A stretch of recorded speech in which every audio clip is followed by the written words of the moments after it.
Lo sako katina mabota na bino balance mekolo Congo yasolo banelaka bana elonga lo sako katina bino bonjour topé bonsoir esika bozwami katina mabota na bino yasolo nkembolo kumezongo bele moko tata mubateli mokeli oazali katina biso oazali kolongisa biso na katina bitumba oyo yasolo wandeko oya chaki tembe oya ndimaki teke tozali bana elonga tokolonga bitumba oyo babandi komona yango ke ya solo tembo batiaki na nzambe batiaka na ye tembe te tata batiaka na ye tembe te po ete azali mokeli ye azali mokeli ya nyonso tokomona na kati na mokili bandeko na biso bana somekolo Congo très cher ben na Congo esengo kati na biso esengo kati na bino ya koyoka mayema ya kolekaka na kati na ngunda ekolo Congo ezali ya kokamusa po ete tozali na arme te tozali na la police te tozali na administration te tozali na gouvernement te ah mais qu'est-ce qui se passe likopa ya monde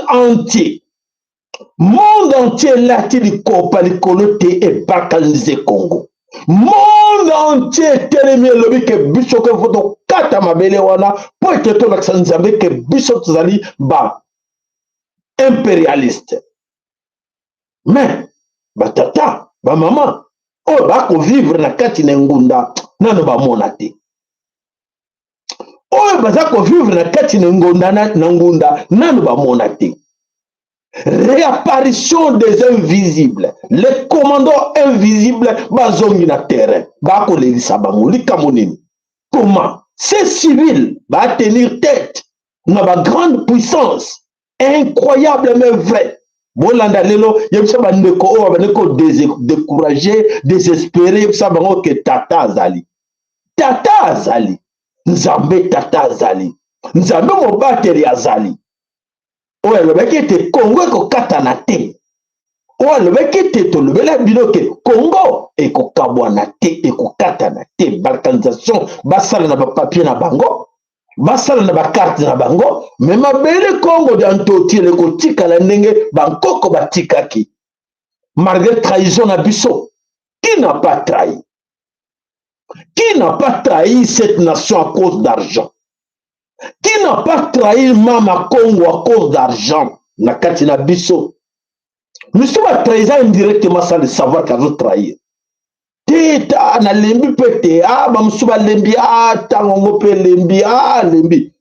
Bena Congo bana na nzambe tata bana nelonga na salabino nini na sabino nini esengo zali katina biso nyonso po ete ya solo nyonso tobisaki bino hier otolobaki toza koloba mikolo nyonso ngonga na tata nzambi ya mpungu tolendo tata kalunga telemi tata kimbangu ja ntungunu atelemi toyokana loyembo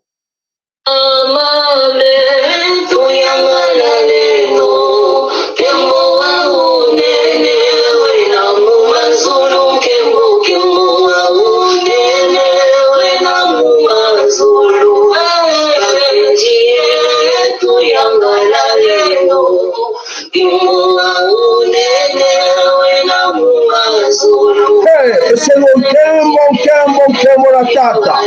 Nkembo na tata nzambe mpungu tulendo. Nkembo na tata kimbangu na ntungunwa. Nkembo na mama kipongisha ndona. Nkembo na bankaka na betu nyoso. Bakoko na biso. Ba oba yeba kikombo na tata nzambe. Nkembo na bango.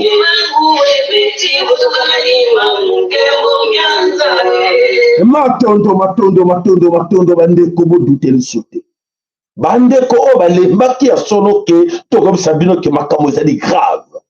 Ya solo cher bena Congo bana na tata nzambe ya mpungu les missionnaires. Vous missionnaires. O boyaki mission ya solo boza ba héritier de Sabino, boza ba héritier ya tata mpungu toledo. Boza ba héritier ya tata kimbangu dan tongono. Boza ba héritier ya mama ki pa vitandona.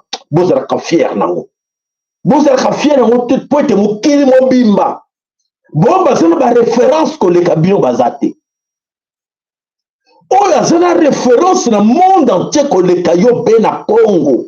Koleka yo mwana na tata azate vérifié. Référence ya mokili mobimba, c'est vous. Ceux qui m'ont semblant de ne pas citer votre nom na référence ya mokili ndenge banda ke Congo etango na katite loba kosi. Yebise ke TTT. Oui, Congo te, Congo. Oh, non, le bac est moutouada, aza moutona nzambe, tada moutaoute, extraterrestre. Même extraterrestre, il y a que Congo dans tout les années. Mboka ya nzambe, paradis. Et bon, bandeko, bino ma traite. Qu'est-ce qui ne va pas? Vous trahissez ma belle ya nzambe. Bonjour, vous trahissez ma belle ya nzambe. Papa, maman, bazako baka. Bazako baka, bazako yela, bandeko, bolanda. Attention. Attention, n'entrez pas dans leur distraction. N'entrons pas dans leur distraction. Bayebi ke sili na bango. Bayebi ke sili na bango pour être nyonso ba préparati. O bayela ki biso na niveau sur politique et télémi. Politique et télémi babani ko distraire bino. Bon na ngala bokebi nyonso. Bon na ngala bokebi nyonso pour être moko kwa susu na libulu ko bana lelo na pokwa te. Nous soyons biso comme distraction, bakanse que toko quoi quand le boulot et quelques heures par minute non, tu dois vigilant. Attention à zali mwana ya tata. Attention à zali motinda ni angulusi kimbangu dan tungunwa. Motinda mi ya tata kimbangu dan tungunwa. Motinda mi ya tata. Hey, pungu tulendo telemele biso. Mama kipa vita telemi. Mama Congo lobi voilà na beniko ningana. Hey, ningalite akufa kite toboma kite abana ko ningana ndenge nini. C'est ce qui se passe au Congo bandi kubola biso bana na nzambe tata to kota na kati na distraction te. Attention, soyons vigilants. Bolanda na bokebi go fonga bana matoyi bolanda. Soyons vigilants de ce qui nous arrive. Bazo observer biso, est-ce que nous savons, est-ce que nous sommes au courant, est-ce de quoi nous sommes capables? Mais ngana yo tozaba incapable. Tozaba incapable de sauver Congo. Mais ban divinité la biso, ban koko la biso, nzambe tata diga ko la gloire na ina muta mokilité qui croyait akobimisa ba invisible encore ba commando invisible ba bima bozela boka oni nza koleka kuna na front avec les images bokobanga. Bokobanga grandeur ya tata nzambe. Bokobanga monene ya nzambe tata ke azali. Ba illuminati ba formation ba ko banga. Bazo banga po ete batumbola ki esika batumbola te, ils sont paralysés. Ils sont paralysés de partout. Monde entier va paralysé. Qu'est-ce qu'on a fait? Fallait pas. On a accusé. Accusation mutuelle comme ça entre les banques. Même au Congo, les gens s'accusent déjà que yété là-bas, n'a cessé. Alors, il prépare de nouveau un nouveau coup. Il prépare un nouveau coup. Quel coup? Les coups qu'ils ont fait au Congo en 1997, à l'arrivée de l'AFDEL. Kouwana va préparer, va revenir na Kouwana et Simbate. Ils sont pris dans la montre Télémelaki, Makamuya, Nangana Batuna, non. Et Simbal Soute, Babangi. Avec cette histoire-là, que Tobano Kendaga Korti, Tokoma le libérateur, et Simbate, Bakobenga Bisso, Bakobamba Bisso Mabanga, Bayebi. Et alors, qu'est-ce qu'il faut faire? Il faut quoi? Il faut revenir encore dans le coup, on va s'arrêter en 2011. Il y a une élection. Non. Il faut revenir encore dans le coup, en 2019. Il y a passation de pouvoir pacifique. Non. Ah. Makambo bébé. Makambo bébé parce que on est sur salaki. On va dribbler kingai na yo. Ba yebi que ba corrompt pas tout le monde. Ba corrompt pas tout le monde. Mais ba moni que té tata ngotoko. Na ba ko lo bato ba ko lo bango. Que ceux qui besoin na makasi ko corrompre. Tata bo corrompre ye. Mais ceux qui besoin na makasi té ya ko corrompre tata bo corrompre bana na ye ou ya bizengi corrompre bango. Mais tata ceux qui bo corrompre ye té bo sala mutsala mpunda, peine perdue. Et voilà, nous voici là où nous sommes arrivés aujourd'hui, la peine perdue. Qu'est-ce qui va se passer au Congo? Allez, mes chers amis, aujourd'hui, on a vu ça, parler na bango, les Sili bango. Le parrain de ces politiciens, le parrain de ces religieux, nous allons citer les politiciens et les religieux. Ba religieux nyonso, banguna ya Congo. Les ennemis du Congo, ce sont des religieux. Et bah, comment, Papa Salah, comment tu dis des choses pareilles? Mais ce monde Congo, c'est le pays le plus chrétien, c'est le Congo. Comment les religieux peuvent être encore ennemis du Congo? Eh oui, ennemis à Nzambé Tata. Ils ne sont pas bas à Nzambé Tata. Ce sont des corrompus. Bah, là, ici, Pongi, Congo, Pongi, bah, Congolais, Pongi, bah, religieux.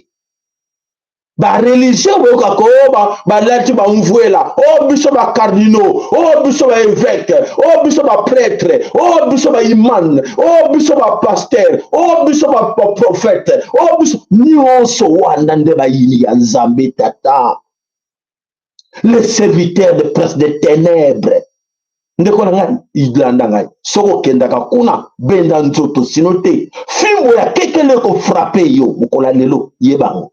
Oh, Yoki, madame. Oh, Yoki, te cantique dans sa blague. Continue. Continue à solo balkanisation Congo et cause la tête parce que t'as dans la colère. Et bango pe balibi ka ayi tonga to gagner ton balkanisé mboka ngo metozo kokate loko de marché ba échoué. Et ba combat échoué quand les épargnes na bango. Alors, biso bana mololo toyi.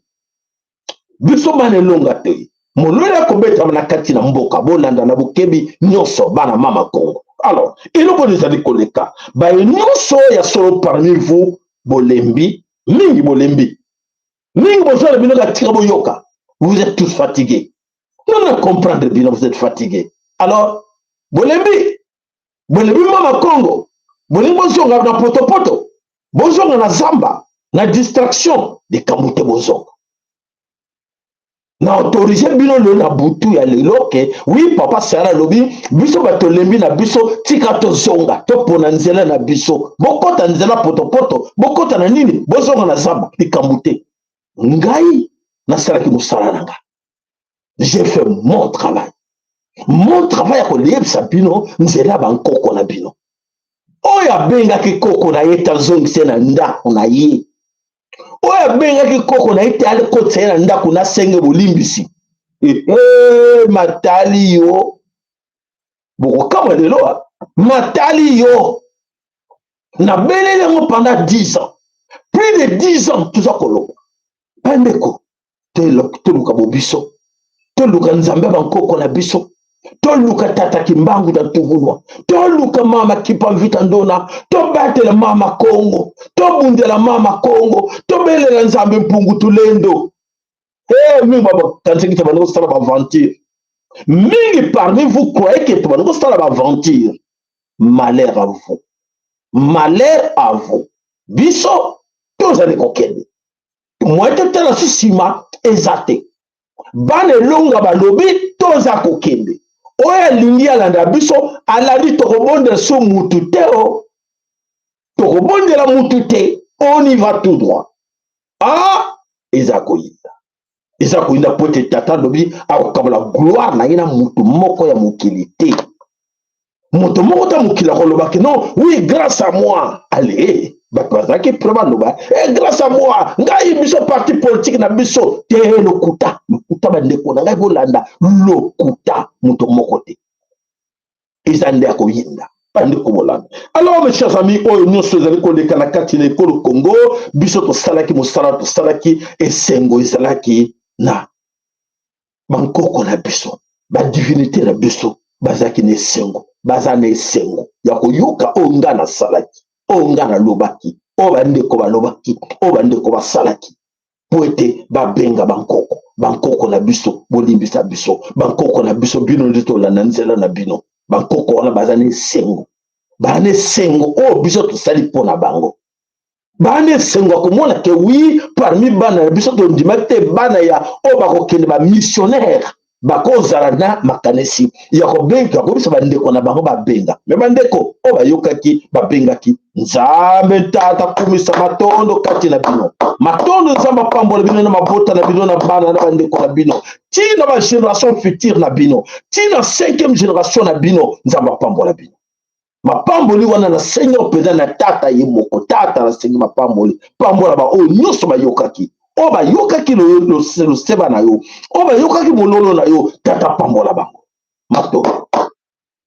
Voilà bandeko esengo ezali na tata mpungu tolendo esengo ezali na bankoko na biso esengo ezali na baoyo nyonso bazalaki na kondima te ya solo te tata nkolo mokili azali na kongo za totira mabele wana ya ye esengelaki na biso nde tolanda te bareptilien tolanda banyama te po ete toyeba bonene ya nzambe nyama kolakisa yo mutu bonene ya nzambe te nyama koke kolakisa yo bonene ya nzambe te moto abitikaka ke basakana na nsima na ye akolakisa yo nzambe te moto nyonso alekaki alobaki tia pantalon na ye epai moningane mobali akolakisa yo nzela ya tata te tata akopermettre te ke alakisa yo nzela ya tata me yo olandaki bato yango osenga bolimbisi osenga bolimbisi bankoko na ofingaki olobaki ke bankoko na bandoki nga na posa na bandoki wana te osenga bolimbisi to te ah mama tata nasengaki bino bosenga bolimbisi nalobaki nalobaki te nayebi te nani nalobelaki bino nyonso. Alors vraiment mes chers amis, aujourd'hui bandeko na ngai bolanda ngai na bokebi nyonso la guerre, ces conflits de guerre oyo esalamaki bakotaki biso une guerre par procuration. Et cette guerre par procuration oyo ebandaki wapi ebandaki na kati na mboka oyo bakobelela est ya pays bakotisaki yango kuna. Et cette guerre par procuration bazosala mutation na yango. La mutation ya guerre ya est ezokokoma na ouest. Pourquoi mutation ezokoma na ouest?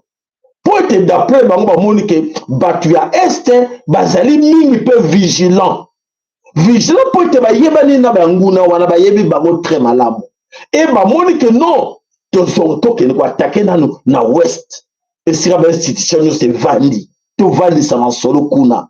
Voilà la stratégie oyo banguna bazosala na ce moment ici ke baya kovandisa masolo nyonso wapi babandela yango encore na ouest. Basalaki nyonso basalaki bakota na bainstitution na biso na la police na armée partout badestabiliza nyonso mais bacomprendre te comment baéchouer comme bakanze Congo. Alors quelques heures parmi bango lui non il faut recommencer, il faut te reprendre. Il faut te reprendre quoi? Il faut reprendre pardon, recommençons par les dialogues. Dialogue encore. Pour être tokotaba oya sikoyo pour être tozala président mais kufa eza komema bango, kufa eza kotambwisa bango, kufa eza kotinda muta yeba te kazokende na kufa. Bameki nzambe tata plusieurs fois bameki basali nyonso ya mabe nzambe atiki bango azotala bango akanisi bazokanisaki nzambe aza te matiki bango tiba batourne abi te tozozonga. Il faut te reprendre parce que bana na ye bana ya tata nzambe baza babolole bareconnaître biso ke toza ya bakolo mboka biso bakolo bango bakolo mboka batike biso abite biso bakolo mboka bozonga. Eza koyinda bandeko na ngai bokoyeba makambo nini oyo ezali koya. Alors tout ce que moi je peux demander à nos amis, soyons prudents et vigilants. Soyons prudents et vigilants. Alors, beaucoup seront surpris. Beaucoup vont s'assurer, surtout les jeunes, les cigales. Les jeunes cigales. Oh, bah, tu voyez l'histoire de la fontaine, on a vu que cigale, tu sont encore en train de danser, chanter dans les églises et partout. Vous allez surpris. Maman, tata, bandeko na yo oyo bombe la ka secret. Yebisa bango ke ndeko bokozala surpris. Papa c'est na lobi bokozala surpris. Et surpris on muta okotela bino azate. Faut vous punition wana atrocité boyoka bakoza chicote ya atrocité. Nos amis de l'Ouest bakozala chicote ya atrocité. Oh balakaki biso na prophétie que la libération au Congo est kozala nakabakata na atrocité. Et l'atrocité wana ils ont déjà kuna et koleka pe na Congo na Ouest. Ben ne konayo atol vil bango bayo kana bango te. Ça ne sert à rien. On compte plus sur eux. Et moi au moins je compte sur vous les missionnaires. Parce que bisonde tous on a devoir patriotique, devoir spirituel. On essaye na bisonde toujours kozonga pour que to remonter pente. To bongisa to reprendre tout à zéro, to reconstruire Congo. Mais bah on va na kati na kachopa na kati na Congo dans tout là, ça ne sert à rien. Ne comptons plus sur eux. Ce sont déjà des perdus. Bon, mais ça kuna tobo sana bango ba perdu po moko toko longa na kati na bango za shooter ba kota bango makama be na mutu na ba ndako nzambe wana na ba parti politique ba kota bango oyo moko ba travailler bango en fait na monde oyo ya ba Illuminati ba travailler bango a mingi to sala tout le to sa bango bo boy côté ça bo effacer ça bo panza oyo bo sala ba yokati et bato wana ba sale fort ba kota bango mo bakenda comme la pepe wana bakenda ko vivre le bosso nango moité et comme déjà trop tard pour na bango trop tard pour na bato baza na Congo ba jeune na biso na Congo et ça trop tard pour na bango. Alors vous bino bandeko na biso na bana na biso otoza o baza na kati ya diaspora ndeko na ngai tata mama essayer ya kosala effort o lamusa bango to lamusa bango to lobake Congo dans tout a besoin de biso. Mama Congo a besoin de biso. Ndeko ko sala erreur comme c'est ko se sous-estimé te. Kanisa on a zo bela o lelo. Oyoki ngai malamu. Oyoki ngai to que non etalio. Alors, ces gens-là o ya Illuminati, o ya ba franc-maçon, o ya bazana kati na Congo ba kota ba taba ba talako na bango na Congo, ba kolite na bango na Congo, bazo se préparer. Il travaille nuit et jour. Bon, nanga s'il vous plaît. Bazo travailler nuit et jour. Pour nanini, pour ne pas surprendre les jeunes. Alors, bandeko bokanga bandeko bozala bandeko baza kuna na kati na Congo, ba repéra bango nyonso, ba cibla bango nyonso, na ba quartier nyonso, na ba avenue nyonso, na ba rue nyonso, na ba parcelle nyonso. Yebi chaque parcelle, que parcelle wana ezana 4 jeunes hommes, parcelle wana ezana 10 jeunes hommes, oko bomba na bangote. Bozo kaya mkamisa lelo, bozo bande kona bino. Bozo sa bango bazana Kinshasa ke baza ciblé. Chaque parcelle eza ciblé. He, to lwaki opération yeban ndako. Baluka bandako te. Balala pongi opération yeba monguna no nani baluka ke bango baza ba dialelo na banguna na bango va profiter que te ba docteur biso non les jeunes on est ensemble, on joue avec eux, on a banda là kasavu ma tongé on joue avec eux to bango nzokate muto kanisa kazo sakana bino azotala oui afana ka aya kazotala bazotala ba yibi nyonso pour votre information ba yibi nyonso.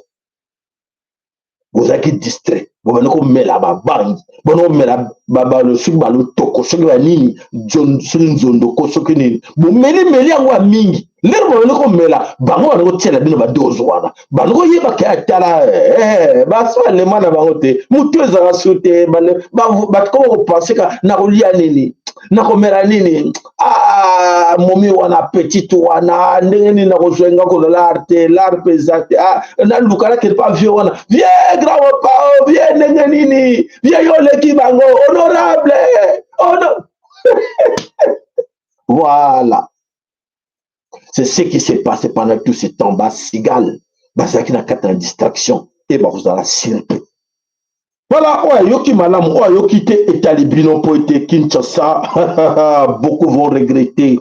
Beaucoup vont regretter à Kinshasa. Voilà, bandeko. Ouais, azoko yeba teke. Oh, ezali ko na kati na Kinshasa mingi bakolela. Alors tokei wapi tokei nanu en image oteleki bino lilo bolanda po te boyeba nini oyo masali koleka na kati na biso na kati na Congo bato oyo bazali nanu kolala nanu esengela bino toyeba bino mwa image par yoka alobi ke te ngana yoki na comprendre eza malamu o yoki na italu te ngana mesana na ngana ngaka boya to mona na pasi te ngana mona nga passeport na bino te donc boba mona na passeport na bino eza bato misume biso to mona so passeport na bino te alors ngai en fait ngai na mona ka so passeport na bino te mais to koma kaka bana maindenge ni boza bien au Seigneur viens Jacoden continue la témoin méga petit zera continue lobiko après la bloquer dans bengo souté au benga na passer par fainéant ça ne sert à rien.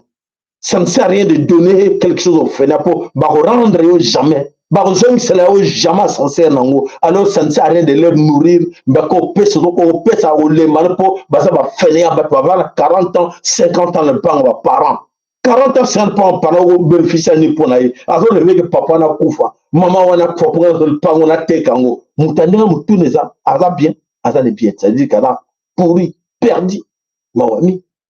Alors voilà bandeko tokendi. Allez tokei, tokei. Allons débat. Qui sont les M-Blocs pour la paix, c'est pour les Rwandais et les FDL. Comme ça. Boli monsieur, la monnaie vitesse qui m'avait, to bandelango. Qui sont les M23? Ce sont des Congolais inconscients, achetés par le système rwandais pour congoliser la guerre. Ça doit cesser. Pourquoi les Congolais doivent dialoguer? Non, madame. Le vrai dialogue pour la paix, c'est pour les Rwandais et les FDL. Comme ça, personne ne viendra sécuriser sa population sur une terre étrangère. Nous allons étudier aujourd'hui la Révolution française. Non, madame. Ah, il a sauté, le vrai dialogue pour la paix, c'est pour les Rwandais et les FDL. Comme ça, personne ne viendra sécuriser sa population sur une terre étrangère. Nous allons étudier aujourd'hui la Révolution française. Non, madame, l'Est de mon pays est en train d'être exterminé, mais vous n'en parlez jamais. Ça doit changer. Ah, ça doit changer. Tout est à refaire. Donc, ça doit changer. Tout est à refaire. On verra bien comment on doit changer ces histoires, comment tout est à refaire. Donc voilà bandeko ndenge nini tokomona oyo eza koleka na kati lekolo Congo bo bandimaki teke makambo oyo nyonso to vivaki na kati lekolo Congo. Alors biloko wana nyonso bakreelaki biso yango en petite pièce po ete badomine sur biso mais nzambe tata alobi te biloko wana nyonso ekosila il faut to renouveler classe politique na bato nyonso oyo bazali. Allez tokei. Bonjour, messieurs les mecs. Bonjour, comment ça va? Ça va bien. Quelles sont les nouvelles? Les nouvelles sont bonnes. Chez moi, les nouvelles ne sont pas bonnes. Pourquoi? Est-ce que vous avez déjà fait? Non. Allez chez vous, allez, je dois vous parler que je vous chante. Sortez ici. Sortez ici. Bonjour, papa. Oui, bonjour. On nous chasse de l'école. À cause de quoi? À cause de la pluie. Pourquoi on vous chasse de l'école et pourquoi le gouvernement avait dit à la gratuité? Allons-y à l'école pour aller demander les motifs. Cet enseignant aujourd'hui, il va me voir. Aujourd'hui, il va me voir. Bonjour, monsieur le maître. Bonjour. Pourquoi tu chasses mes enfants? Parce qu'ils n'ont pas encore payé. Le gouvernement avait dit qu'il y a la gratuité. Le gouvernement n'a pas dit qu'il y a la gratuité, mais plutôt gravité. Tu comprends? C'est la gravité. Est-ce que tu comprends? C'est la gravité. Parce que j'ai besoin de m'habiller, j'ai besoin de manger, j'ai besoin de faire mes enfants scolarisés. Et pour ça, tu sais, les enfants des politiciens étudient à l'étranger pour en faire les études. Mais dans notre pays, on détruit l'éducation de nos enfants. Allez alors chez l'État, allez dire à l'État qu'il fait les études pour tes enfants. Oui, monsieur le maître, je comprends. Demain, je viendrai payer pour mes enfants. Merci, chers parents. Voilà, mes chers amis, ezalaki théâtre. Mais théâtre, on a des leçons à apporter. Tout le monde peut être tutoyer. Pourquoi ça? Et voilà, nakanisi boye binomoko eloko nini eza koleka na kati wana na kati na Congo, na kati na Kinshasa, na kati na Congo bimba kotala ke oui, bana baza konyoko wana ba parents na kati na makambo oyo eza koleka na kati na Congo. Voilà mes chers amis, alors toke wapi tokei na makambo ya Sony encore une fois to bisabino eloko nini eza koleka na kati na Congo, bande ko tolanda attentivement cet élément on a tia la bino tout à l'heure makambo leka na Congo. Allez, c'est parti. Génération Mbonji, c'est un hôpital. Donc, dans son intelligence, Génération Mbonji est un hôpital. Par conséquent, Mbonji, j'invite notre peuple. Il y a autant de loi des finances, exercice 2025, où on va déposer la table et c'est comme ça que les détracteurs de la République vont inciter Mbonji à Kota pour couvrir la mafia. Oh, président de la République. Donc, vous pouvez comprendre. Soit Batali na numéro, na page numéro 1104. Au comment la génération Mbonji, Yves Lomba. Et ça, on a près de 817 306 $. Pour la génération Mbonji. Génération Mbonji, ça c'est quoi? La rubrique du ministère de la Santé. La structure collaborera dans l'État. Exactement. Dans le secteur de la santé. Tout justement. La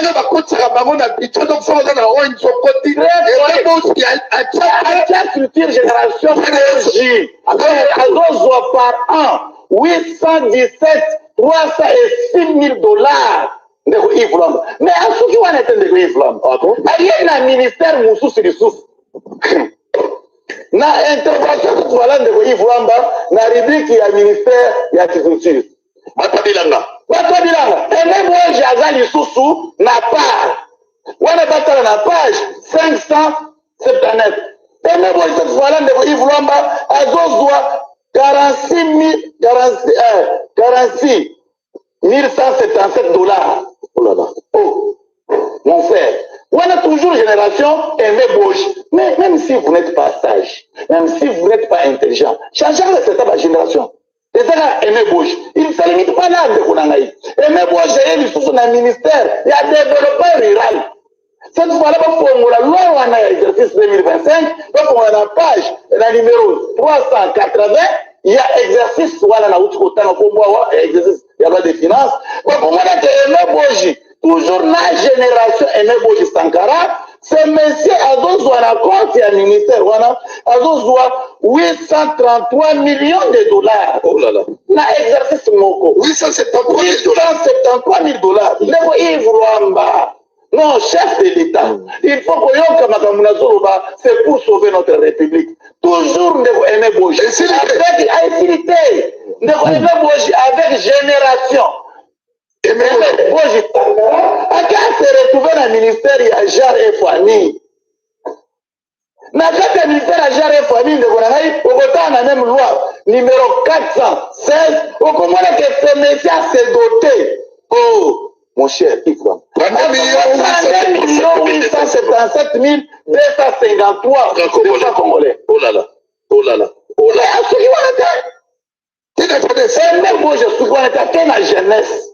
Dans le ministère de la jeunesse, quand la génération Mbonji, non. En tout cas, loi des finances 2025, c'est un vrai chiffon qu'on doit déchirer entre nous maintenant et tout de suite. Après mon émission, j'invite au député national. J'invite au député national. Pourquoi pas à la présidence de la République et à l'occurrence ici, je vois le président de la République et tous nos services de renseignement de tenir compte de cette histoire. Et Mbonji, dans l'exercice 2025, dans tous les ministères, et Mbonji dans la structure, on va bénir génération Mbonji. Et avec ces structures, par an, il y a exercice Mokokaga. Et Mbonji, pour lui, et lui seul, a 247 millions de $.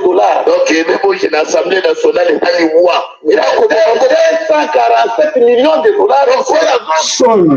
soni bandeko na biso ya koyoka makambo boye kezoleka chez biso na pays moko bato nyonso se sent que baza bamalere na mboka mobimba. Il n'y a pas de transport, il n'y a pas de communication, il y a nyonso, il n'y a pas de route, tout est par terre, tout est à refaire.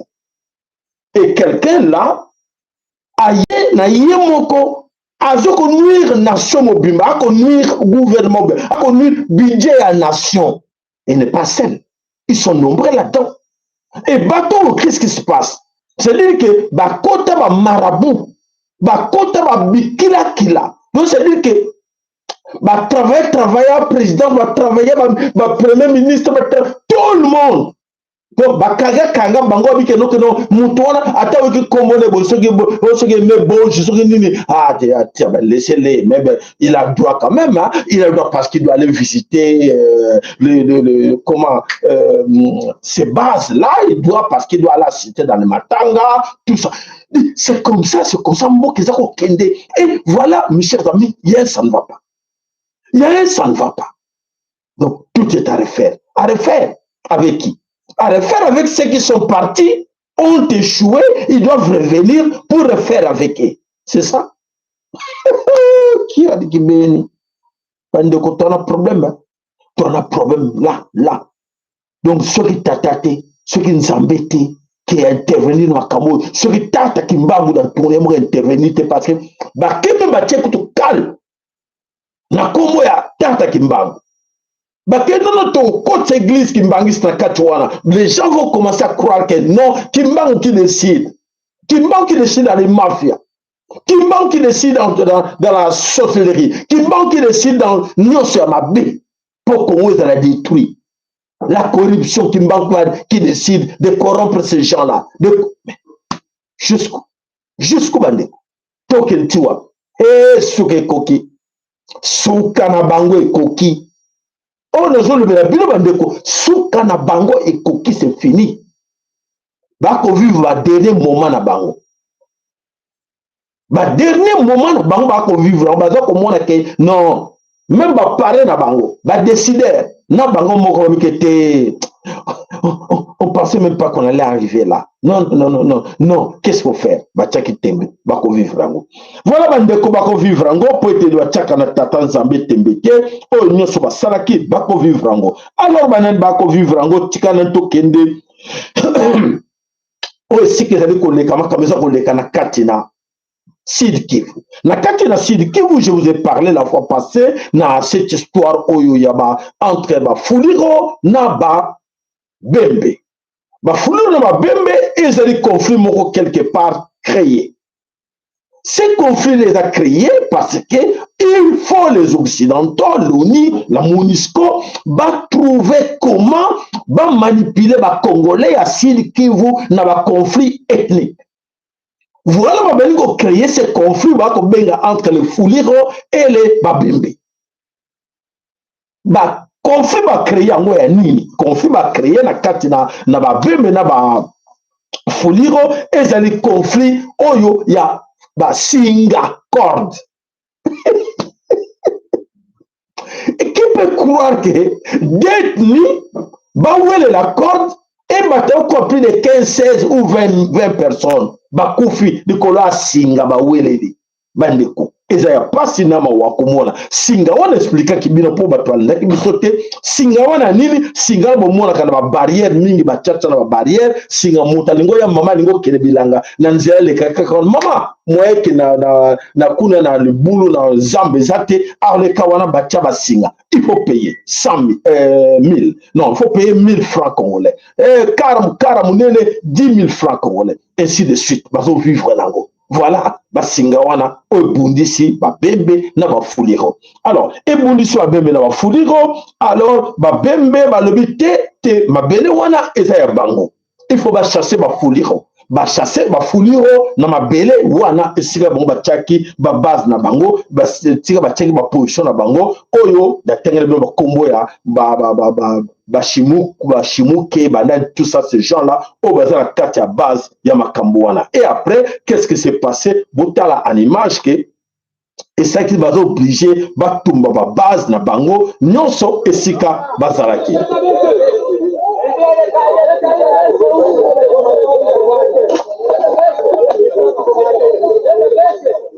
Voilà babembe batumbi position ya bafuliro batumbi yango nyonso batumbi. Alors voilà, la suite c'est ça.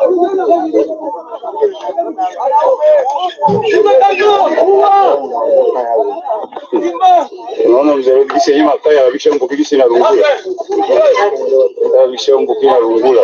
Batoto wana kamata makuku. Batabisha muke bango wana babengani bango esema zaki na base bango wana. Batongeka na bango wana babengani bango nyonso ba chasser bango nesika wana. Alors tozwaki ndeko kwa tindelaki atikalaki biso audio pona koyeba qu'est-ce qui se passe là-bas. Alors ezali tosimba kaka nano tosisana mobulu oyo o makambo mosusu toyebi ndenge tokobongisa yango me bandeko bafuli baza na ndenge wana te. Alors bazali kati na bango kutu batraite bakomi kati na bango koza baoyo basi bayambi mbongo ya reli tabari kati na bango koza baoyo basi basimbami na M23. Alors bazali awa siko faso ya kosala nde ekomi donc ya kotia na nko kosala biloko nyonso na nko po te lere moko bitumba ekobi makoto oyo kuna po te monguna wana azwa nzela ya kovaincre Uvira wana mpe koya kote oyo nyonso biso tosi toyebi nyonso wana. Alors neti ndenge na kozongela nsima lisusu ete na ndenge na yebisi oyo liboso ezali mouvement mutu wana nakage wana abimaki kuna epai ya ngoma muzitu ya FANDB akotaki awa na FPL.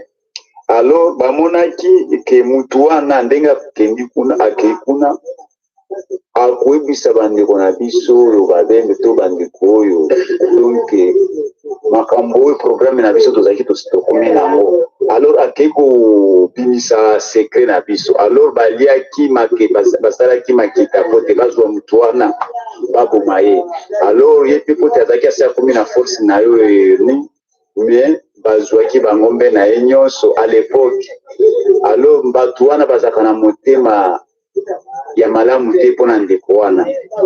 Alors ndenge bamonaki tobimisa basinga na banzela nde babimisaki singa na biso wana nde bakomaki mpo te eza omoi ba 5 km à 6 km kankoba kilombo bao bayebi kote oyo luba na yo oyebi kote oyo te. Lere babimisaki singa bakendeki na kamkoba wana na kamkoba wana kozali ye nakage na bato ya FARDC neti ndenge na oti oyebisa yo liboso babimisaki singa wana mpe lere babandaki kobwaka na baparole ezalaki kobetanaka bambuma. Alors lere babimisaki basinga wana ndenge babetanaki bambuma wana FARDC eyaki na lolimba na régiment eyozwa nakage wana ekeye na ye epuis bakendeki bakangi bato ya nakage basinga oyo balingaki barépondre na bato ya nani ya CNPCC na baoyo ya batirombata bazwaki bato wana basoda na ye wana bakangi bango basinga.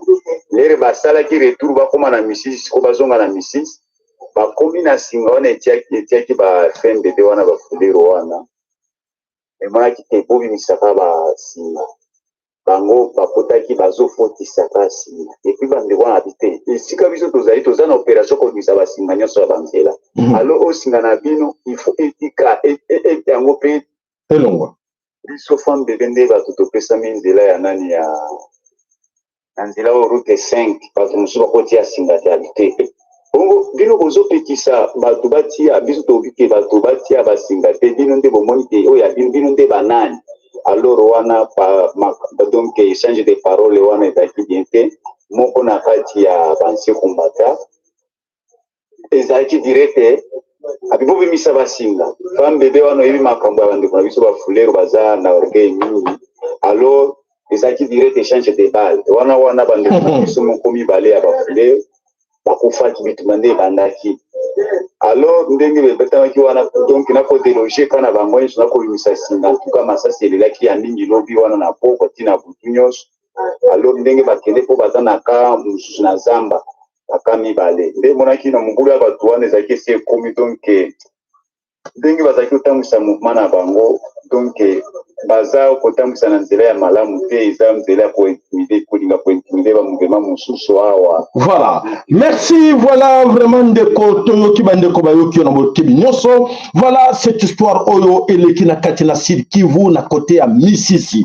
Na côté ya Misisi bandeko basala confusion entre Misisi na Masisi. Masisi Nord Kivu, Misisi na Sud Kivu.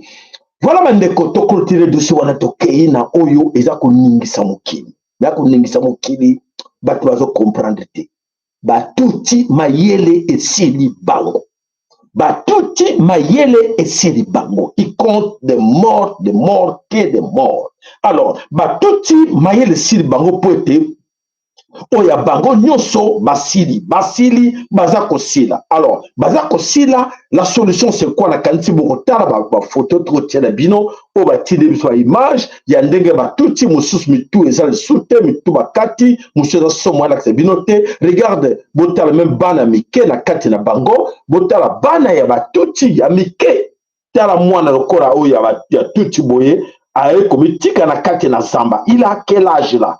En regardant ces garçons-là, na kanta koza na 12 ans. Voilà, oyo preuve ya mwana liga keno bana mike bakoti bango na par la force na kati armée. Batiki bakor oza makila mwana na kabinango ezate batiki ba minduki ba position bango nyonso ba mingi ebele kati na bango bakufi ba abandonné nyonso za komona ba corps na bango éparpillé à gauche à droite, ba abandonné même ba corps ya bandeko na bango ba sundoli yango tala tina kati na mabulu ba sundoli ba corps ya bandeko na bango ba tuti.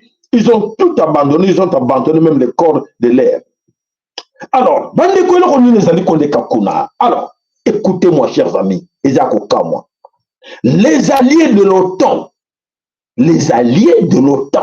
mais au Congo, alliés il y a OTAN na Congo, alliés OTAN nani, français, allemand, belge, anglais, oyo nyonso bakende ko bunda na Ukraine sont tous au Congo.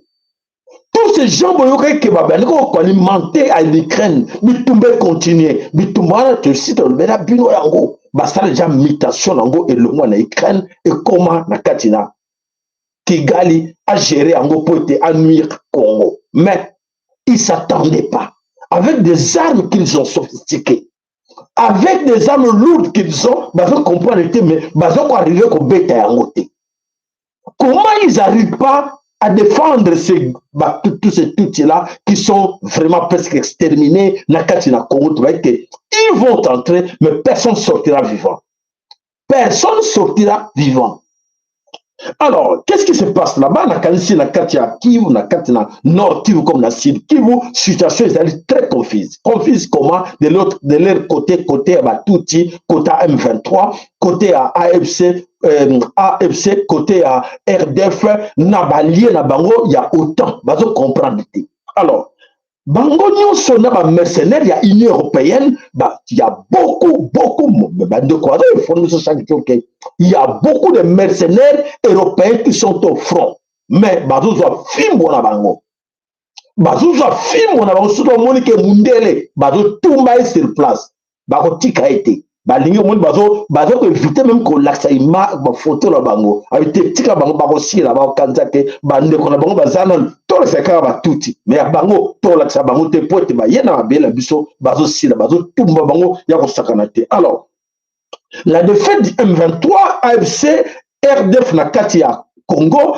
Alors, dans la mercenaire Union européenne, on a quatre champs de bataille, bazo comprendre qu'est-ce qui ne va pas. Aujourd'hui, l'Union européenne qui sont en conflit avec le Congo en passant par le Rwanda. Aujourd'hui, Nakatani ne s'attendait même pas qu'ils devaient se battre avec des profanes. Bah, se battre non, profanes des civils qui n'ont jamais fait la défense, qui n'ont jamais fait cours militaire, il y a guerre. Mais bah, civils Rwanda, quelque part, bazo sala bango musala moko incroyable. On leur disait attention, n'allez pas au Congo. Et d'ailleurs, ils savaient ça depuis des années 60. Depuis les années 60, ils savaient cette histoire du Congo là, et ça grave na le Congo. Alors, ces gens-là, bakei na bitumba na Congo et baza ko perdre bitumba na Congo et loko nini ezosala bango ils ont échoué pendant plusieurs années des éléments au baza wana bazo bundana ba civil yango tombe que nos frères nos jeunes de Maïmaï de Kimbangu de Maïmaï de Kimbangu aujourd'hui baza bakomi grave que baza ba mamsou 5 ya pamba 10 mais devant l'ennemi bakomi 2000 3000 devant l'ennemi, la scène de Binoango. Et là, ce les Kakuna, Badomonango, incroyable. 2 personnes à terre devant le bon. Babelka, tout. Les bautins en face, ah, belé. Nous ici, allez, nous bête à Bango. Waouh. Basili Bango. 2-3 personnes avec 2-3 armes. Baza pour récupérer ma arme. Aujourd'hui, comme je vous dis là, nakati na bandeko na biso oyo ba mai la nini. Baza vraiment na garantie totale na ma arme. Pour revenir encore normalement. Non, on n'a pas besoin d'aller acheter des armes. Ils vont nous apporter ces armes-là sur place pour évacuer. Et maintenant, ils sont en insécurité. L'Union européenne, la MONUSCO, tous ces gens-là sont en insécurité maintenant. Quoi faire? Non, il faut dialoguer. Comment? Voilà, le cause, il y a dialogue, parce que même déjà que c'est fini pour la bango. Aller en guerre avec ces gens-là qui ne croyaient pas que dans la capacité de se défendre, récupérer des armes nous sur l'Ukraine. Des armes américaines, des armes français, anglais, et ça, dans le moment où entre les mains de nos frères civils. Et les commandos sont là, des commandos invisibles, babimé les bangos. Les problèmes, non mais, comment ces gens n'ont pas suivi la formation militaire. Mais la technique au bateau Bunda, non, il y a quelque chose qui se cache là-bas. La grande question qui se pose maintenant, qui se cache là, ces commandos invisibles viennent d'où? Commando invisible au bateau Bunda, à côté du MV, à côté de nos amis Maïmaï de Kimbangu, Baouti, Wapi. Point d'interrogation, même garde pour répondre bino dans le moment où ils sont là. Les commandos invisibles sont là. Donc, basala bango musala yako sakanate nakati na sud Kivu comme na nord Kivu. Donc des affrontements toujours yamakase kuna invisible nouveau sur terrain nakati affrontement plusieurs localités passent sous contrôle. Il y a Maïmaï et le FARDC vont accompagner nos amis Maïmaï récupérer la localité Ebélé. Donc depuis avant-hier et commis grave encore depuis le 25, l'information est là que la localité Ebélé est passée sous contrôle. Il y a Bande Konabiso. Comme la localité, il y a Irega, Karuba, Mwengere, Gara. Alors, Bande Konabiso, Maïmaï de Kimbangu, les invisibles ont récupéré le territoire de Kabare, Luago. Alors, les envahisseurs, tout aujourd'hui en débandade. Nakatina Frokuna, Baza, Bangonus, Tuakolela, Bayebite, où aller. Donc, alors, qu'est-ce qu'ils ont fait? Qu'est-ce qui s'est passé là-bas?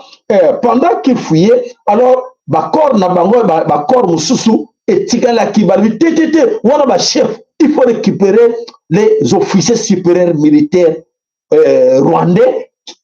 Il a champ de bataille. Donc, Bazalé va s'arrêter fort, logoti quelques corps, il y a battu. Non, chef Batik a bangoté, faut ramasser les corps, il y a officier supérieur militaire, Kimi n'a corps, mais les autres corps abandonnés là. Donc, n'a armée, abandonné, nyoso, nakati na champ de bataille. Donc, voilà, ndenge besoin comme on a une image, bazo de la biso, na kanisi, tokotia la bino, son, on les a collés na front, oyo bango moko ba tuti baza kolela. Bango moko ba tuti baza kolela, bazo comprendre été, et loko nil ba kenako luka na Congo, et bazo zwa fimbo na bango, o ba kanaki ko zwa te po ete, ba mort et ban eleki ebele na katina Congo. Donc, c'est-à-dire que, bolanda, audio ola na video oyo. Je kwakira makuru ko babarashe mu misozi ikikije Bukavu. Nanga rero kwemeza ibintu nafitiye gihamya ngewe ari gihe umutoye shobora no kuguha ibya kera. Le tout te plaît. Le tout te plaît. Babarashe koko. Baturashe ejo baraturashe ahitwa Zibira bo muri Sud Kivu nyine. Yego. hamwe na peti uri warikare kuri cya kiraro uyu munsi baramutse barasa ahitwa Nyarushyamba muri Masisi. Voilà. Oyo baza koloba ezali nini tokotiela bino audio oyo ndeko. Jambo ndugu wa Kagomari. Bolanda na Swahili. Leo ya watu wawili, mwanamke anakuwa journalist au mwingine ni soda wa Rwanda amekuwa anapigana kule Mkongo. Anamwambia kama tunaamka asubuhi, mwanamke ndio anauliza huyu soda kama tunaamka asubuhi tunapata information kama barabara. Data ya Kongo na bombarde. Sasa viko naendeka aje na bombarde aje. Viko natumikisha tu maavion au na bazalendo na FARDC wako napigana chini mnapambana nao au mnapigana masasi. Kusudana mjibia kama hapana. Viko natumikisha ni madrone. SH4 baliuza Chine ndio wanatumikisha hiyo madrone. Chini hakuna wazalendo ni wadogo sana tu wanapigana nao lakini wanatumikisha sana maavion ndio akataa ile mafasi tu wanapiga kule mpaka mawalikali kule kote wanabombarde masiku yote. Unasikia? Na papo video nyingine nilifuata mwanamke mmoja alikuwa anapiga vigelegele kwa naambia wa masunzu. Mkimkamata masunzu mkatakate mtupe umai. Ndio video yake mmoja anamlomba ule general kama kanakita makanika so makanika kama nani. Alors, eloko nini eza koleka kuna na front ba video ba audio oyo na ko interpréter bino makambo nini eza koleka kuna. Makambo leka kuna ke batuti bazali bloqué. Batuti bazali bloqué parce que bazo senga renfort balobi ke batuti oyo babana mulenge o bazali na kati na mara kata minembwe bakufi nzala. Bakufi nzala na kati na minembwe. Banzela nyonso tout aux alentours ya minembwe oye beno luke memela bango biloko eza bloqué ça fait plus de 2 mois biloko ekena kalsuku na te bazana eloko lisuté alors les batuti o baza bloqué babana mulenge batuti o baza bloqué na minembwe na ba localité musu bakena ko bomba na ravitaillement ezate. Monte pas de défendre bango exactement comme c'est un renfort na Kigali que non vraiment ce boy débisoté moi et basengi Bukavu aidez-nous na bato bazana kati na Rwanda ba leka ba passer mais toko leka wapi. Voilà le grand problème. Où on va passer, ils savent pas où passer. Donc ça veut dire que passer pour ba kene na Bunaganda na Minembwe ezate. Donc ça veut dire que banzela nyonso bandeko na biso ba mai ba telemi na 4 coins ya est nord comme la Sud Kivu. Donc guerre comme généralisée bazo ko baté par quel pied danser. Donc ça veut dire que moi ba raviter bango bilo kolia exacté. Donc bazo ko la kuna il y a pas d'entrée, il y a pas de sortie. Bande ko na bango ba abandonner bango na katina bano beta tolo na Minembwe ba civil wana ya Minembwe bazali abandonner na momo tuza koloba na katina Minembwe. Comment faire? Balo bazo senga renfort mutako ide bango na renfort azate bakoloba ba kota renfort balinga ki ba déstabiliser Uvira pour te bazwa nzela koleksa biloko na bango pour te Uvira ezali clé partant en venant de Bujumbura ou de Burundi. Alors na côté wana moyen koleka ezate de l'autre côté même vers Bukavu pour te ba kede kuna ba secteur wana nyonso ezali encerclé na banani na ba nos amis nos jeunes mai de Kimbangu. Alors pour na bango mayele sili bango bazo lela basala nini bokena ko luka makamu na Congo, il faut subir les conséquences. Maintenant les toutes sont en train de payer là-bas. Donc maintenant ils savent pas comment faire, comment s'en sortir, comment quitter, quoi faire. Mayele sili bango. Donc baza bloqué. De ça bango enclave. Boké koto mboka ya bato na katikati. Mais mes chers amis, on va expliquer bien. Minembwe ezali na katikati. Donc il y a plusieurs lokola kuna Bukavu ezali na lac Kivu, l'autre côté ezali Goma, donc ça veut dire que beaucoup zali na Bukavu kima. Mais bango bakenda ko pona mindele ba américain ba ponela bango Minembwe pona ba minéré o ezali na kati na Minembwe na ba tout alentour wana bon vanda wa bo ke minéré na biso. Et là la situation va très mal. Tout aux alentours de Minembwe, donc Minembwe là, donc Minembwe est dans la katikati, mboka o nyonso tout aux alentours de Minembwe, ndeko na biso mai ba bloqué yango. Banzela nyonso salaka ke epesa vers minembwe moya koleka eza te avion ekita moya avion ekita eza te soki avion emeki wana babeti yango masasi baoka mosusu déjà bakangaki yango kono c'est-à-dire que baza coincé. Les toutes sont coincés là, Nakati Minembwe et dans plusieurs localités, baza koyebate par quel pied danser ou sortir, ba éviter. Voilà la situation oyo, ba tout baza koleka. Quelques véhicules, oyo mekaki, ekende koleka, peut-être qu'elle ko ravitailler. Et qu'elle ko ravitailler, ba tout oyo bazali bloqué Nakati na Minembwe, voilà les conséquences. Voilà, ba tumbi yango nyonso na biloko nyonso na kati na mituka, ba tumbi yango epeli moto. Donc, batouti, oh, comme moi, espoir, et qui n'a quelques véhicules, oh, et même la bango ravitaillement, approvisionnement, ba véhicule en gros, batumbi en nzela, moyen que nous ravitailler, bango na minembwe, ezate, basuki. Voilà la situation, oh, les amis, les kakuna na kati na front, bandeko, bango ndimate ke makambo ko comme la bango boy. Alors, et comme les bango, na kati na front, basala nini, bakima, wapi, moyen ko kima, Exact poété solo nyonso oyo topekisaki bango on le disait chaque fois que attention n'allez pas au Congo, personne nous a écouté, personne nous croyait. Aujourd'hui la situation est très compliquée pour la batuti na kati na front et batuti baza ba perdant ba éviter ba kokimela wapi. Donc ce n'est que des billes. Alors comme dans le bas qui lobby l'émission na ngai na lobby, attention à vous les qui mangent. Attention à vous les qui mangent. Bokena Mosika, et là où vous êtes, n'a plus de moi secret d'indice. Écoutez-moi.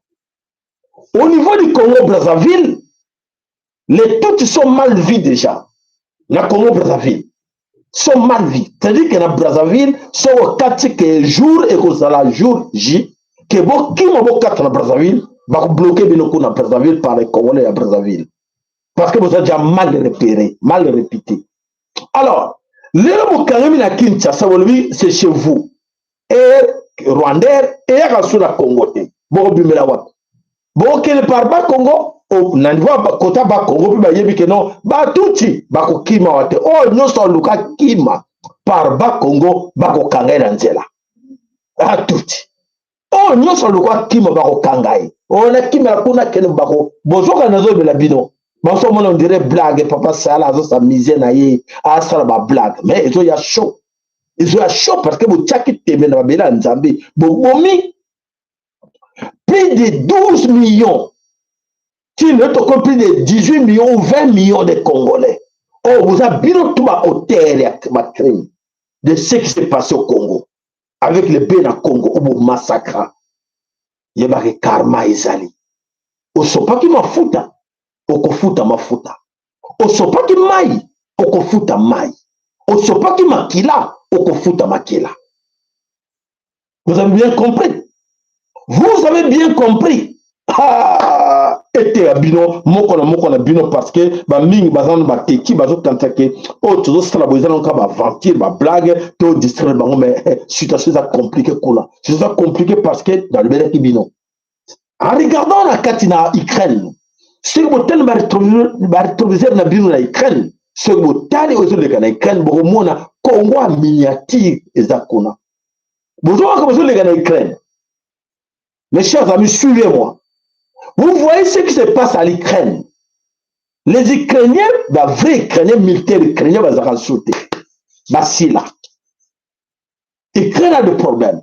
Autant, il y a quelqu'un qui l'OTAN. Il y a quelqu'un qui peut l'attaquer, de sauver, à aider Zelensky, a des problèmes très sérieux. Dans le niveau tout, ils ont simbaté. Ils ont simbaté dans le niveau tout.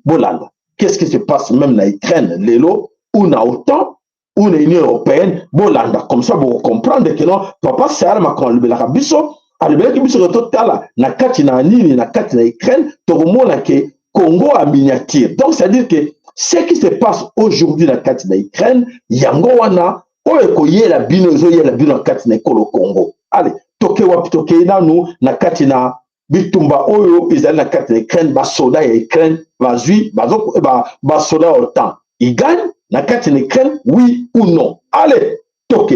L'opération est inédite. Volodymyr Zelensky la réclamait depuis longtemps. Il devrait bientôt recevoir de l'argent issu des avoirs russes gelés par les Européens Au titre des sanctions, une première. Ces décisions sont très importantes. Merci pour votre soutien. Les avoirs russes sont conservés ici, dans cette banque Euroclear basée à Bruxelles. Sur les 210 milliards d'euros, 185 sont disponibles. Les Européens veulent prêter une partie de cette somme à l'Ukraine, 140 milliards d'euros, de quoi tenir pendant 2 ans. Une sorte d'avance sur les dommages de guerre que devra verser la Russie. L'Ukraine remboursera le prêt si la Russie paye les réparations. On ne confisque pas les avoirs russes. Les avoirs russes restent les avoirs russes. Tant de précautions s'expliquent par la crainte d'effrayer les investisseurs sur les marchés financiers, car mobiliser des avoirs gelés serait contraire au droit de la propriété. C'est ce que redoute le Premier ministre belge dont le pays héberge les actifs russes. Même pendant la Deuxième Guerre mondiale, qu'on n'a jamais touché des avoirs immobilisés, on n'a jamais fait. Donc si on veut le faire, il faut m'indiquer sur quelles règles on se base. Sinon, on risque que la vengeance russe va se focaliser sur la Belgique. Et la vengeance peut être très concrète, les Russes ils vont réagir. Moscou fait savoir que toute confiscation par Bruxelles amènera une réponse douloureuse. Depuis le début de la guerre, plusieurs entreprises étrangères comme Danone, Renault ou Carlsberg sont passées sous le contrôle de l'État russe, puis revendues à des proches du pouvoir. Voilà. Voilà Mendeko et une grande confusion et ça pour frapper même l'Union européenne parce que Makambo Nyonso et Singela qui est le Kanakatina. Nakatina Russie et ça est alors, ma conséquence c'est nini. Allez, suivez. Jour seulement, un choc inédit a frappé le monde militaire. 8 avions de l'OTAN neutralisés sans un seul tir, cloués au sol par une force invisible. Aucun missile, aucune explosion. Juste le silence. Un silence qui a figé Washington, sidéré Bruxelles et bouleversé l'équilibre stratégique mondial. Abonnez-vous et partagez ce reportage pour comprendre comment la guerre du futur s'écrit aujourd'hui, sans bruit et sans feu.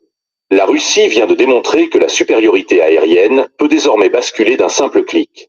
En une opération de guerre électronique fulgurante, Moscou a paralysé plusieurs appareils de l'OTAN. Tableau de bord figé, GPS hors service, communication coupée. Les pilotes, parmi les mieux formés du monde, se sont retrouvés aveugles, impuissants, contraints d'atterrir en urgence. Une scène inimaginable il y a encore quelques mois, vécue comme une humiliation pour les capitales occidentales. Ce n'est plus une guerre de missiles, mais une guerre d'ondes. Une bataille pour le contrôle de l'invisible. Car ce que la Russie vient de réussir n'est pas un simple exploit technologique. C'est un avertissement lancé au monde entier. L'OTAN, sûre de sa supériorité depuis des décennies, découvre brutalement sa vulnérabilité. La puissance militaire ne se mesure plus à la taille des flottes, mais à la capacité de désarmer l'adversaire sans tirer. Dans les couloirs feutrés des états-majors, la panique s'installe. Les rapports évoquent un système de brouillage d'une ampleur sans précédent.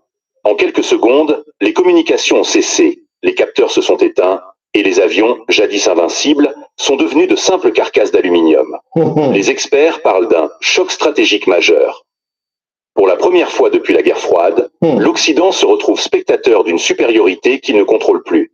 À Washington, la colère gronde. À Bruxelles, les porte-paroles minimisent l'incident, évoquant une anomalie technique. Mais personne n'y croit. Les militaires s'interrogent. Comment contrer une arme qui ne se voit pas, qui ne fait aucun bruit? Les protocoles de défense, conçus pour intercepter des missiles ou des drones, sont inutiles face à une attaque purement électronique. Ce basculement marque un tournant historique. Voilà. Vous avez suivi? Bandeko, c'est textuellement ce qui se passe au front au Congo. Les invisibles vont réapparaître. C'est là où on va comprendre, mais toujours débattu. Nous, avec toute la force là qu'on a, arsenal militaire, il y a Mindele, il y a modèle, il y a américain, il y a banani, mais devant l'armée impuissante du monde, armée à FARDC, où ils allaient, l'armée mort presque zéro, par terre, affaiblie. Commandement de Maboko Nabango, comprendre, entre les mains de qui, de tout. Tout est entre les mains de tout. Mais vous comprenez, mais les bateaux, l'invisible. Donc, les commandos invisibles, ils frapper l'Ukraine, ce sont les mêmes commandos invisibles qui vont frapper tout le Congo. Et vous avez compris cette histoire. Quand on leur disait qu'attention, Nzambe tata ponaki mboka wana Russie. Aponaki yango alobi te, yo kobunda bato faut affaiblir bango. Il faut amortir bango. Et voilà. Russie amortir bango. Et ça dit, puissance sur la Russie, bato bato comprendre yango te. C'est l'Éternel qui se cache derrière Poutine.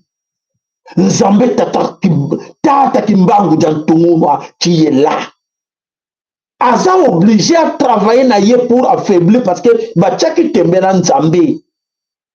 Surtout événement ya suka boyo kanga très bien bon mona ke papa c'est ma kamuni ya izo kaot.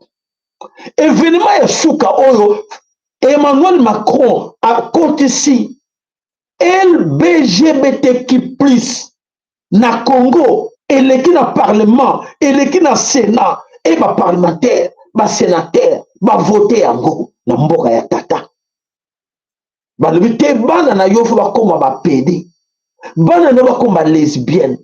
C'est la colère divine qui frappe là. Karma ya Nzambe bandeko Nzambe na ngai bato baza koyeba makamzo ya Congo bo baza komona na mosika non bandeko ezo ya grave bondi melanga bandeko ezo ya grave nani wana zai bandeli na bo bandeko na biso bazo tchaba tétique non nous sommes encore là non tata kimbango s'occuper na binote tata kimbangu dans Toumounwa à s'occuper de la binoté. Et alors, Bino, les missionnaires, les héritiers, Obobima, préparez-vous. Bah, héritier, bah, missionnaire, bon, c'est préparé, bandeko, o azana kati na be rêve. Na lobi le bandelike, tolanda ba o bazana Congote. Tolanda bandeko, la biso baza affaibli te na mbongo, corrompu l'argent, tolanda ba ote ba kufa. Bon, comme na lobi. Bolanda bango te baza bakufa ezala bandeko no ba yaelo bango nyonso ndenge mosala baza kokipe bango lusute kokipe bango te tika bango tala yo tala bana o baza na poto ilobela bango de se prendre en charge. Prenons-nous en charge. Ndeko na bandeko msuba so bazo mona ngo direct ya papa sala wana ba animation na ye ba animation na ngai OK na kansi bokoye bango nini oyo ekoya na sima ya mikolo eza koya po ete nyonso tozolobela bino eza kolekala miso na bino baba bien que qui vivra verra bokomona yango tolobaki yango nyonso tozomona balanga nganga nyonso tozovivre na loba yango déjà bien avant que maloba na ngai nganga sula kama Ukraine na loba yango na loba kama Congo na papa mafolo souvenez-vous na papa mafolo toloba yango nini bakokota bakokota mais personne n'a kobima nga l'utilisateur ngabi clapé anti-retour Congo eza clapé anti-retour ezali boye na kati ba circuit ya mai surtout banda ko étage ba tchaka clapé anti-retour donc ça dit que soki mai eleki et ko sala retour te donc ça eleki tu eleki sango mais ce ningo zonga sima et ko bloquer yango. C'est ce qui se passe au Congo aujourd'hui avec ces tout rwandais au besoin comme wana bazo vivre situation il y a clapé anti-retour personne ce va arriver au kimisa moko aza mourant déjà ce va lui ko kimisa moko oyo bakozala makasi bakozongisa bango lisusu ce va me mettre corps il y a mourant moko comme déjà handicap à comme kuna oui boye na corps OK ça va OK allez tiens la chaise roulante allez Bino allez rentrez vite. Il faut bazonga te la mort nenge bako mona to tela bino na kati ba vidéo auto la bino ba photo bazo sila bandeko ngai sans blague bazo sila. Alors oaza ko yeba ke makamu toujours déjà sérieux pour na ye il est grand temps que chacun de nous ameka ko yeba qu'est-ce que moi je dois faire. J'ai trop négligé Mama Congo na négligé ki Mama Congo mais Mama Congo a benganga Mama Congo lobelanga mais na négligé ye Mama Congo za ko bandeko bako bunda sans rien na libumu kaka quelque ba toto biloko wana bambuma wana o bazo jwa kaka bandeko mususu oyo ya FARDC oyo baza na conscience bourgeois bazo yiba bazo pesa bango bourgeois allez bokende allez bobeta allez tokende allez bazo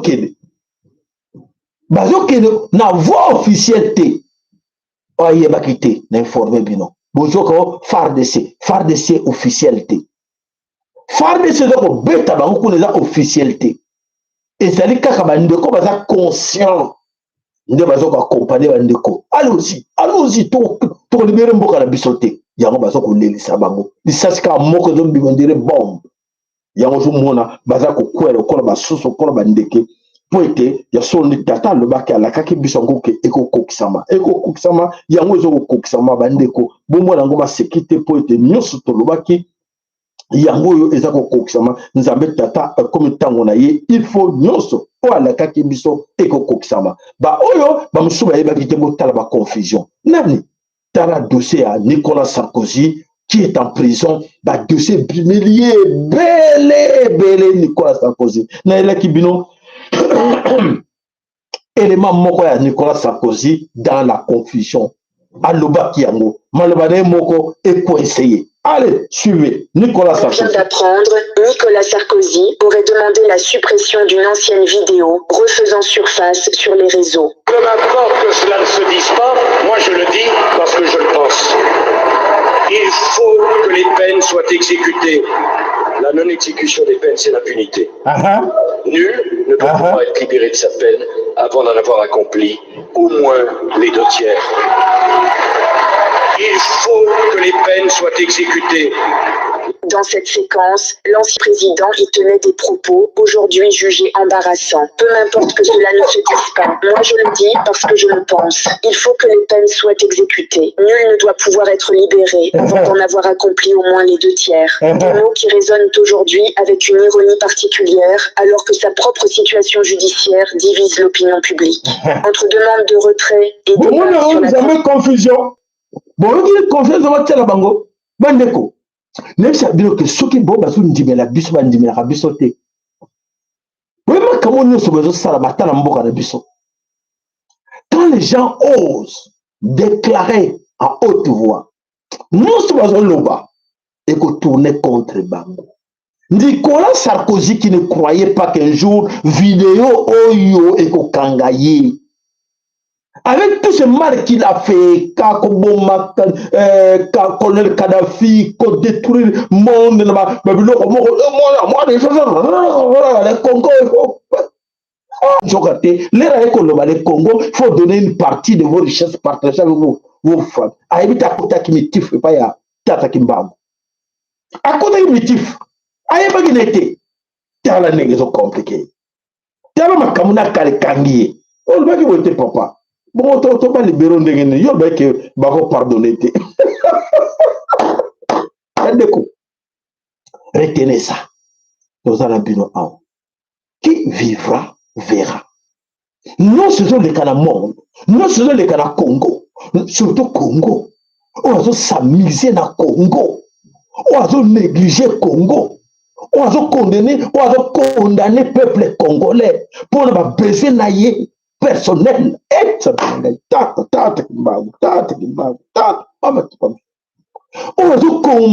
condamné Congo, on condamné Congo pour un intérêt personnel. On a dit ma corruption pour détruire Congo dans tout là. Maman, tata, papa, on a jugé la moutoute, on a jugé moutoute. Mais, tout ça la biso, tout ça la bino, beaucoup moins. Bon, moi, c'est ce qui va arriver. Comment je sais que salema, ratete. Oh, les chaîne na bino balbini. Like, s'il vous plaît. Like, na bino, s'il vous plaît. Le bino, makamu, belé, ma casse, piste au courant, na yi, like, ve mata. Like, le mata, s'il vous plaît. Like, na baker na bino. Like na baker na bino s'il vous plaît, like na bino, bon like bon nazo mona na besoin like na bino besoin baker na bino s'il vous plaît. Alors on de kobana somme ko Congo, o nyo soto lo bakaba mingo zo na légèreté mais chaîne na biso ba comment on est. Chaîne on. Ba biso akataka comment on za azar. Kombo nango TV Lolaka ya Mvuluzi Kimbangu. Donc Mongongo, la voix de Kimbangu ezobima awa. Donc, nous sommes bimisaka, nous sommes lobaka et bimakawa. Oh, on a blague, ça, quand on a dit, ah, papa, ça, le sentiment n'a été, sentiment n'a été. Non, so, il y a l'obaka, sur un lobby, maman qui peut en faire une réunion, la banque bazali bazo tala, na momo bazali bazo mona biso, bazo nanda biso, na bankoko. Babimi sanga, na 3h du matin, que tellement salabo, komabo, salabo, kende na maille océan, na banga maille wana. Kende ko libéré bankoko na yonga yoyo botala la chaîne ngai boko mona vidéo moko na lata blanc na kende ko libéré bankoko avant mayote benda e beta mu pepe makasi ngana zala kona je suis la kaza ki ba jier ou bien moi moko bo nazala ki wana na Zanzibar nandimate loko ni ne strengana bateau na kana bateau na bano so na so ba chaîne para bango ba kumba tout ça na ningi bango stra mustra na zo bokata kata ngo stra bokata chabo akumba sabo bazo yeba te mutongo aso somi chaîne mais akati kata ngo ba chwa ba kati me mutongo alini batikana ko yeba te. Et mes frères, je vous dis, le ba nzamba kabo nzambe ou il y a comme spiritualité, tu es baramin, tout ça, la raté, tu es baraté. Mais comme ça, je vais me dire ma blague. Na vu encore la blague, oh, bah, j'ai encore la blague italienne. Mais nga itini nga na lobby la bino. Mususu na yebe nga ngote na lobby, ko tout nga ngo apprêté. Et c'est bimaki. Mais spiritualité na bisonde ango wana. Bon, bisonde ango wana. On senga na moment où il y a des difficultés. Bon, moi, ba te vouloir ça décourager. Bon, moi, bino belo ça décourager non. Bon, moi, je vais bangote. C'est là que ndeko ba ndeko lembi na lemba na makama kombango na lemba na ngai bon olemba ok et bon yimse no papa c'est la lemba ta lo baka kaka biso tika mutali boma wana lemba na ete bon c'est bien ufika mutali boma c'est bien tika oyo lemba mama zonga na potopoto na loki ne bande mais yo moi ne longa na tango yebike tata za na posa na yo mama konga na posa na yo oyaki wa mission vous les missionnaires boyaki missionnaire zozongela bino ngona zozonga les héritiers ata bakumisa bato na kumisa bino boza ba héritier boza bato ya pasi te boza bato konyokoma te boza konyokoma parce que bino mo boyebi te mpo na nini bozonyokoma bato bakolobela bino kaza bato ya nzambe bato bakomisaki bino bonyokoma bato bayeki na kombo ya nzambe liboso na yo mwana nzambe yo de secrétaire moi c'est moi qui va t'apprendre comment prier mais yo mutu wana nyoka wana ekolakisa yo sengaka boye sambelelaka biso boye yo ndima osenga bolimbisi na nzambe tata ke okwe oyebaki te po ete bato wana batosaki bakoko wana mosusu batosaki yaki fimbu ebetaki bango babeti fimbu nde nakosupporte ate tikakala ndima nakotanga suko bakimbango te nakotanga su te okende su na badiscours na ye te tokende su te toboye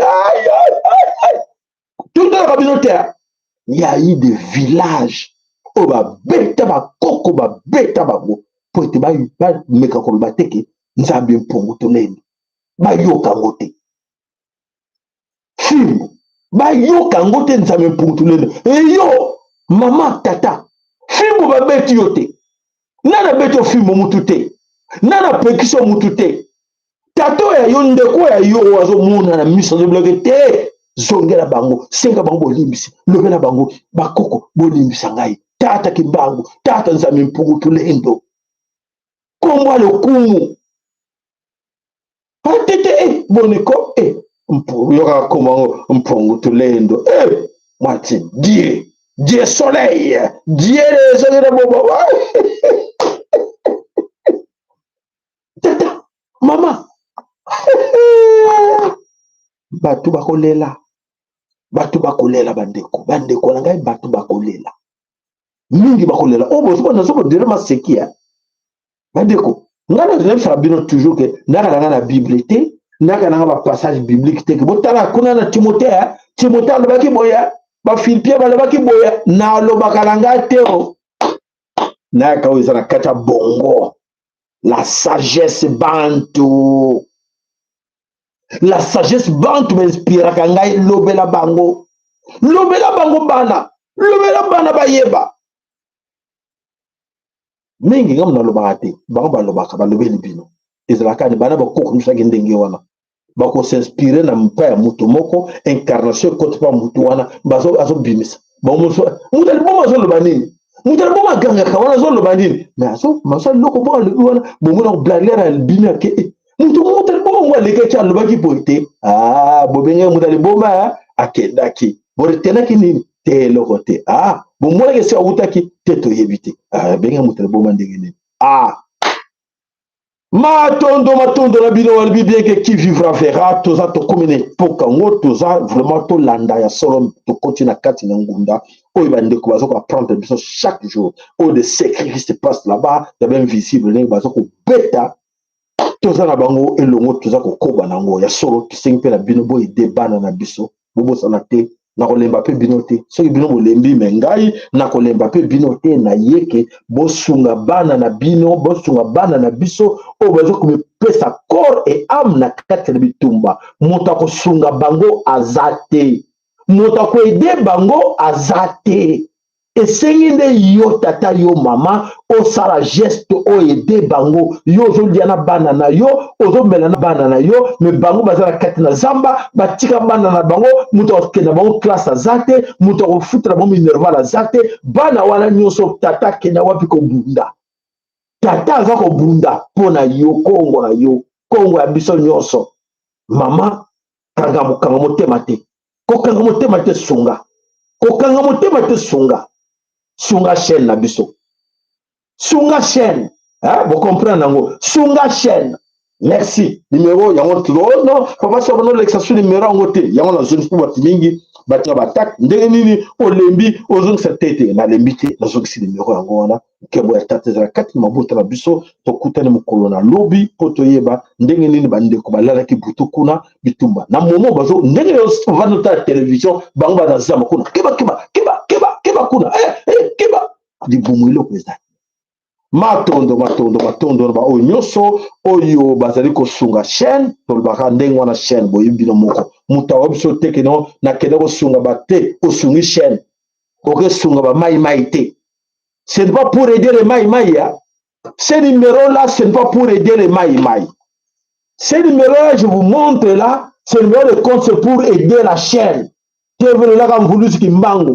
n'est pas pour aider les mai. Ce n'est pas pour aider les militaires. Nous sommes là pour, je vous demande d'aider notre chaîne. Vous avez bien compris? C'est pour aider notre chaîne. Merci à ces gens qui ont contribué parce que nous avons besoin de vos contributions pour payer le courant, pour payer l'internet, pour remplacer nos appareils. Merci pour votre contribution. Voilà, j'insiste encore une fois pour la meilleure compréhension.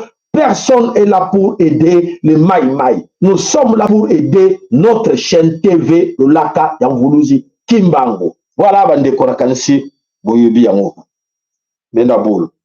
Voilà, matondo la bino nyonso to kutani mokolo lobi ntabeta papa mbola moko na bino to bibongo te matondo pa na yo mama na biso mboyo matondo pa na yo mama na biso masuka matondo pa na yo mama na biso ulunanu matondo pa na yo mama na biso masamuna matondo papa bitodi matondo epai na yo papa na biso mama na biso bamika matondo tonton Lema matondo epai na yo mama Christine César matondo epai na yo papa na biso Willy na mama na biso Marie na Katina Dallas matondo epai na papa na biso Willy Kayenga tomoni oza na biso wana matondo epai na mama na biso Ana Lusa Kweno matondo na ba o nyonso bazali na makanisi ya kosunga chaîne ata chat en direct ataka moi ba 5 ata moi $2 €, et ko sala biso ka moi plaisir que to mena ata moi mai boki para péter mais atolo matondo nzamba pambola o nyonso ako occupé chaîne na biso matondo kati na bino kati na bino to ibongo lobi ingeta ibobo